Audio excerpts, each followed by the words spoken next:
Good morning बच्चों। आज मैं आप लोगों को 1857 ईस्वी की क्रांति के असफलता के कारणों को पढ़ाने जा रही हूँ कि यह विद्रोह क्यों असफल हुआ, इसका कारण क्या था। अच्छा तो चलो जान लेते हैं।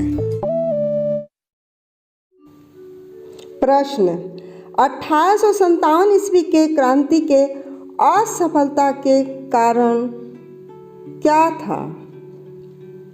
उत्तर, 1857 ईस्वी के क्रांति के असफलता के मुख्य रूप से निम्नलिखित कारण थे। पहला नंबर, संगठन का अभाव। 1857 ईस्वी के क्रांति का असफलता का प्रमुख कारण था संगठन का अभाव।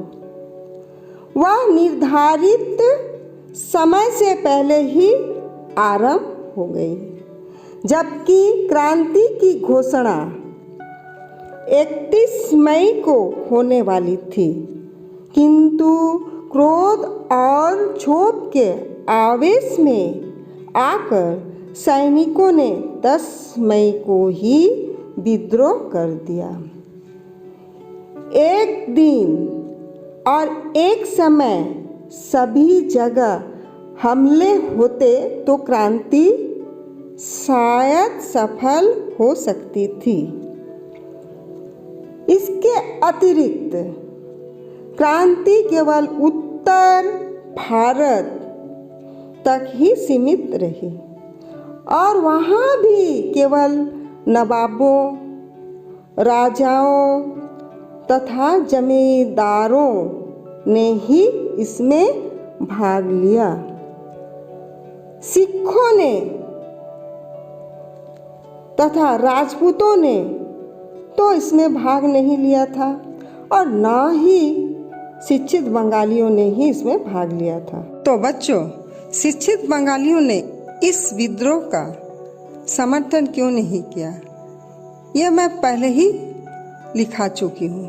अगर इसके विषय में जानना हो तो डिस्क्रिप्शन बॉक्स पर चले जाएं, वहाँ आपको इस वीडियो का लिंक मिल जाएगा। दूसरा नंबर पॉइंट, नेतृत्व का अभाव। 1857 ईस्वी के क्रांति का असफलता का प्रमुख कारण था नेतृत्व का अभाव। इस विद्रोह का नेतृत्व अंतिम मुगल सम्राट बहादुर शाह जफर को सौंपा गया था। 87 वर्ष के बूढ़े बहादुर शाह में ना तो नेतृत्व क्षमता थी और ना ही कार्य क्षमता। विद्रोह को योग्य नेतृत्व प्रदान करने में वह असफल रहा। उसे गिरफ्तार कर रंगून भेज दिया गया। 1862 ईस्वी में उसकी मृत्यु हो गई। किसी अन्य व्यक्ति को इस क्रांति का नेता बनाने में क्रांतिकारियों में मतभेद रहा। दूसरी ओर लॉर्ड कैनिंग के कुशल नेतृत्व ने उसके अनुशासित सेनाओं ने अपने प्राणों की बाजी लगा दी थी। 3 नंबर पॉइंट, सैन्य शक्ति का अभाव। अंग्रेजों की तुलना में भारतीयों की सैन्य शक्ति दुर्बल थी तथा इसकी रण पद्धति दोषपूर्ण थी। क्रांतिकारियों के साधन सीमित थे तथा उनके पास अस्त्र शस्त्र की कमी था। अनुशासन की भी कमी थी। अंग्रेज सैन्य तकनीक आधुनिक विज्ञान एवं प्रौद्योगिकी पर आधारित थी, जबकि क्रांतिकारियों ने पारंपरिक हथियारों, तीर, धनुष, भाला आदि का प्रयोग किया। ऐसी स्थिति में विद्रोहों की असफलता निश्चित थी। अंग्रेजों के पास रेल द्वारा सेना तथा तार द्वारा संदेश भेजने की भी सुविधा थी। चौथा नंबर पॉइंट, क्रांति की लक्ष्यहीनता। समस्त क्रांतिकारियों का कोई निश्चित लक्ष्य नहीं था।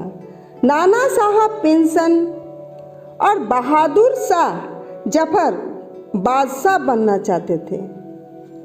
सेना की मांग अलग थी और जनता कुछ और ही चाहते थे।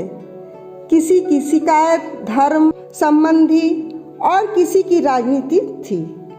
इसे क्रांति का रूप बिखरा हुआ था और इसकी विफलता सुनिश्चित थी।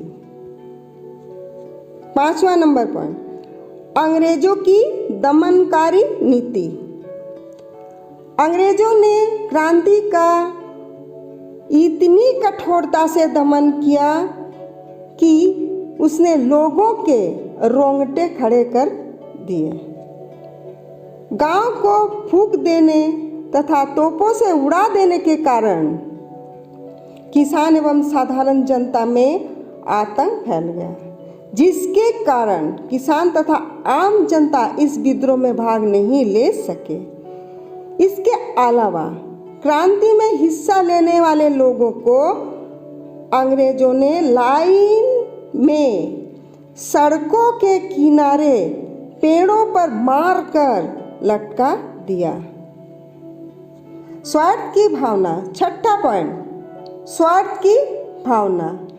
इस विद्रोह में कई नेताओं ने अपने स्वार्थ को देखकर इसमें हिस्सा तक नहीं लिया। विशेष रूप से राजपूत एवं सिख इस क्रांति से दूर रहे, अपितु इन्होंने अंग्रेजों की सहायता भी की। अतः हम यह कह सकते हैं कि 1857 की विद्रोह के विफलता ने भारतीयों को यह दिखा दिया कि सिर्फ सेना और शक्ति के बल पर ही अंग्रेजों से मुक्ति नहीं मिल सकती। इसमें सभी वर्गों का सहयोग, समर्थन और राष्ट्रीय भावना का होना जरूरी था।